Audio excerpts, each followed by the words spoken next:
Alors dans cette vidéo, je vais vous montrer comment faire un dépôt sur Bybit. Vous pouvez faire les dépôts de plusieurs manières possibles. Vous pouvez faire des dépôts de crypto ou vous pouvez faire des dépôts à partir de l'argent cash ou du fiat.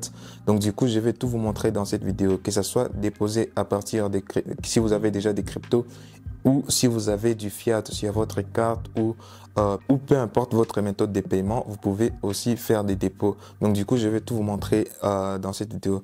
Premièrement, vous allez juste ouvrir l'application Bybit et vous devez d'abord avoir un compte Bybit. Si vous n'avez pas encore de compte Bybit, j'ai fait une vidéo où je vous montre pas à pas comment créer, configurer et vérifier votre compte, avoir un compte vérifié sur Bybit. Je vais mettre cette vidéo dans la description, donc du coup, vous pouvez vous servir de cette vidéo pour créer votre compte sur Bybit.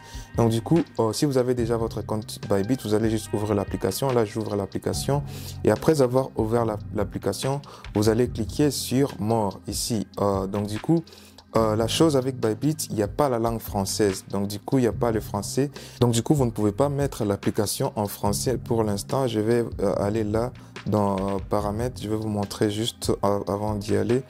Vous allez les language English et vous voyez qu'ici, il n'y a pas le français. Il n'y a pas le français. OK. Alors, on revient à l'accueil. Vous allez cliquer juste sur More ici pour voir plus des options. Ensuite, je vais descendre juste un tout petit peu. Ici, au niveau des Buy Crypto, je vais cliquer sur Deposit. Lorsque je clique sur Deposit, on va me demander si je vais déposer du fiat ou des cryptos. On va commencer par faire un dépôt des cryptos. Donc du coup, on va sélectionner la crypto à déposer. Donc du coup, cette option, c'est si vous avez déjà des cryptos sur un autre portefeuille, vous allez déposer. Ou si vous avez déjà des cryptos ailleurs et vous voulez déposer. Mais je vais vous montrer aussi, si vous n'avez pas encore des cryptos, comment vous allez faire. Donc du coup, je vais cliquer sur USDT. Donc, je vais déposer les USDT.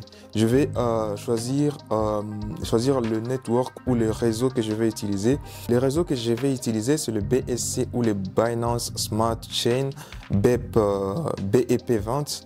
Voilà, parce que c'est les réseaux qui a moins de frais en fait. Donc, du coup, à ce niveau, on me présente cette adresse de dépôt. Donc, du coup, je peux déposer à partir de ces QR codes ou je peux déposer directement au niveau de ces wallets. Assurez-vous d'avoir la crypto exacte que vous voulez déposer. Donc du coup, si c'est les USDT, vous mettez les USDT. Si c'est les Bitcoin, vous mettez les Bitcoin. Assurez-vous d'avoir le bon network parce que c'est le même network que nous devons utiliser au niveau de l'autre application pour envoyer des USDT ou pour déposer les USDT ici. Donc du coup, lorsque je vois que le network est bon et la crypto que je vais déposer est bon, je vais juste copier cette adresse du wallet. Donc du coup, je vais copier cette adresse et là, successfully copied successfully. Donc du coup, l'adresse a été bien copiée. Donc du coup, moi, j'ai des cryptos que je dois déposer ici sur une autre application que j'utilise beaucoup sur Binance. OK. Donc du coup, je vais aller sur Binance. Vous pouvez aller sur n'importe quelle autre application. Je pouvais aussi aller sur Trust Wallet si j'avais des cryptos que je dois déposer sur Trust Wallet. Ça sera la même procédure. Donc, je vais le faire sur Binance, mais ça sera la même procédure pour n'importe quel autre wallet. Donc, du coup, je vais cliquer sur Binance. Et au niveau de Binance, l'accueil va se présenter comme ça. Au niveau de Binance, je vais aller sur mon portefeuille. Les portefeuilles de financement, ça c'est l'aperçu spot financement, OK. Parce qu'au niveau des Bybit, je vais déposer, donc au niveau des Binance, je vais retirer ces cryptos pour les déposer sur Binance. Donc du coup, je vais cliquer sur pour Bybit plutôt. Du coup, je vais cliquer sur retrait, OK. Au niveau des Binance, je vais cliquer au niveau des Binance, alors je vais aller sur le portefeuille des financements parce que c'est là que j'ai les USDT à déposer. Vous pouvez aller sur n'importe quel portefeuille, mais moi, les USDT que je dois déposer là-bas sont sur mon portefeuille des financements. C'est pourquoi je vais sur mon portefeuille. C'est pourquoi je vais sur mon portefeuille des financements. Alors, je vais cliquer sur retrait parce que au niveau des Binance, je vais retirer et au niveau des Bybit, je suis en train de faire le dépôt. Je vais cliquer sur retrait. Ensuite, je vais définir la crypto que je vais retirer. Les USDT, évidemment, je vais cliquer sur USDT. Ensuite, à ce niveau, je vais cliquer sur envoyer via le réseau des cryptos. Vous vous rappelez que j'ai choisi un réseau pour les dépôts. OK, je vais cliquer sur envoyer via un réseau parce que j'ai l'adresse du réseau. Et l'adresse du réseau, c'est l'adresse que je vais coller ici. Donc du coup, je vais aller ici, je vais appuyer longuement pour coller cette adresse que j'avais déjà copiée sur Bybit. Ensuite, je vais choisir les réseaux. Vous vous rappelez du réseau qu'on a choisi? C'est le BEP20 ou les Binance Smart Chain. OK? Donc du coup, je vais cliquer là. Le réseau est là, BNB Smart Chain, et c'est les BEP20. Vous voyez que le frais, pourquoi j'ai choisi ce réseau? Vous voyez que le frais est minime. Le frais pour cette transaction, ça sera 0.33 USDT. Mais si on utilisait les réseaux d'Ethereum, les frais seraient 5 $, 5 USDT, ce qui est trop. Donc du coup, le BNB Smart Chain ou les BEP, le réseau BEP20, c'est un meilleur réseau à utiliser pour les dépôts. Donc du coup, je vais choisir le même réseau que j'ai choisi de l'autre côté. Ça doit être le même réseau. Et ensuite, je vais mettre 100 USDT là-bas. Bon, je vais pas mettre 100. On va mettre 102 pour que ça ne soit pas seulement 100 juste. Je vais mettre 102 USDT. Voilà. Et vous voyez que je vais recevoir de ce côté là-bas, ça est 1.67 parce que le frais du réseau est de 0.33 USDT seulement. Et là, je vais cliquer sur retrait. Ensuite, je vais confirmer que ça aille vers le portefeuille spot. Donc, du coup, ça sera sur le portefeuille spot au niveau de Bybit. Je vais cliquer sur suivant. Ensuite, on va me montrer comme une facture récap. Donc, j'utilise quel réseau, j'envoie à quelle adresse, j'envoie quel montant et quel est le frais des réseaux que je vais payer. Le frais de réseau sur Binance, vraiment, c'est minimisable. Donc, même si vous utilisez une autre plateforme, un autre wallet, mais si vous utilisez seulement ce réseau, vous allez payer un frais minime, OK? Donc, du coup, je vais cliquer sur confirmer. Et là, je vais juste faire l'authentification 2 facteurs. OK. Je vais coller mon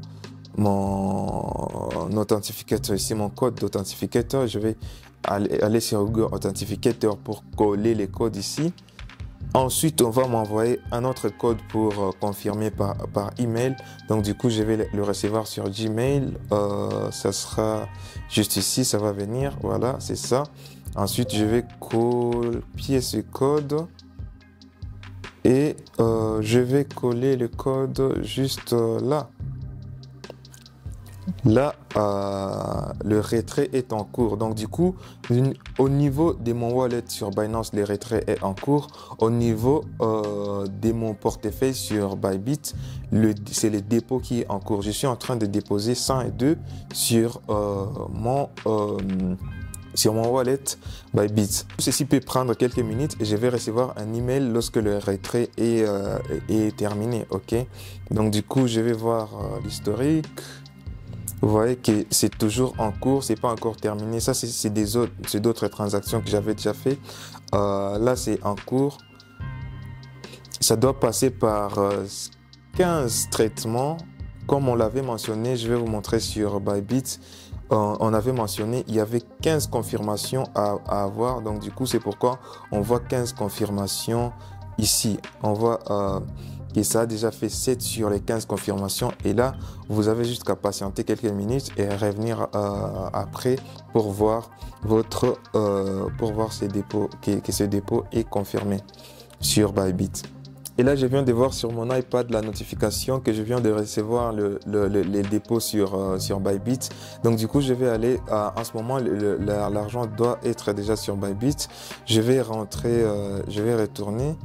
Ensuite, je vais rafraîchir ceci. Ensuite, je vais aller sur Asset ici, sur mon portefeuille sur Bybit. Je vais cliquer sur portefeuille et vous voyez que sur mon portefeuille, il y a ces dépôts que je viens de voir. Je viens de faire mon premier dépôt de 101,67 $ USDT sur Bybit. Donc du coup, c'était ça la première méthode. La deuxième méthode, comme on est déjà sur le portefeuille ici, si vous n'êtes pas sur ces portefeuilles, vous êtes à la quai, vous allez cliquer sur Asset ici pour voir sur le portefeuille. La deuxième méthode, vous allez cliquer sur Deposit ici, encore une fois. Et si vous avez Et sur Bybit, vous pouvez déposer à partir d'une carte Visa ou Mastercard, mais la devise doit être la devise des Émirats Arabes Unis, donc les AED. Et moi, je n'ai pas ça. Mais si vous avez une carte bancaire Visa ou Mastercard avec des AED à l'intérieur, vous pouvez utiliser cette fonctionnalité ici. Mais si vous avez d'autres moyens de paiement comme MoneyGram, Payer et beaucoup d'autres moyens de paiement, vous allez utiliser le trading P2P. Donc du coup, je vais cliquer sur trading P2P et là, ça va m'envoyer sur P2P. Au niveau de P2P, vous allez juste faire la première chose, vous allez être sur Buy parce que vous voulez acheter des USDT. Ensuite, vous allez sélectionner la devise. Ici, sélectionnez votre devise. Ma devise, particulièrement la devise de la RDC, n'est pas ici. OK. Donc du coup, on peut prendre par exemple le euro. OK. Ensuite, vous allez sélectionner la crypto que vous voulez déposer. Donc, du coup, je vais sélectionner, vous pouvez sélectionner les BTC ici, l'Ethereum, Mocha ou USDT. Donc, on va y aller avec USDT. Ensuite, je vais sélectionner un vendeur. Après, je vais cliquer sur Buy. Et là, je vais définir le montant en USDT. Donc, du coup, je vais cliquez sur Buy with Crypto et ici vous allez mettre les montants en USDT, mais ce montant doit être disponible au niveau de votre portefeuille en euros parce que nous voulons acheter en euros. OK, donc du coup vu que sur mon portefeuille en euros, donc sur mon portefeuille il n'y a rien, je ne peux pas acheter. Mais de votre côté, si vous avez déjà votre argent au niveau de votre portefeuille en euros, vous allez mettre le montant ici. Ensuite vous allez cliquer sur Buy. Alors ce sont là les trois manières de faire les dépôts sur Bybit et vous avez vu qu'on a pu déposer 101 USDT ou 102 USDT sur Bybit dans ces tutoriels. Encore une fois, si vous n'avez pas encore de compte Bybit, je fais une vidéo où je vous montre pas à pas comment créer un compte, configurer et vérifier votre compte. Ça sera dans la description. On se voit pour une prochaine vidéo de tutoriel, peut-être comment trader sur Bybit. On va trader avec cet argent.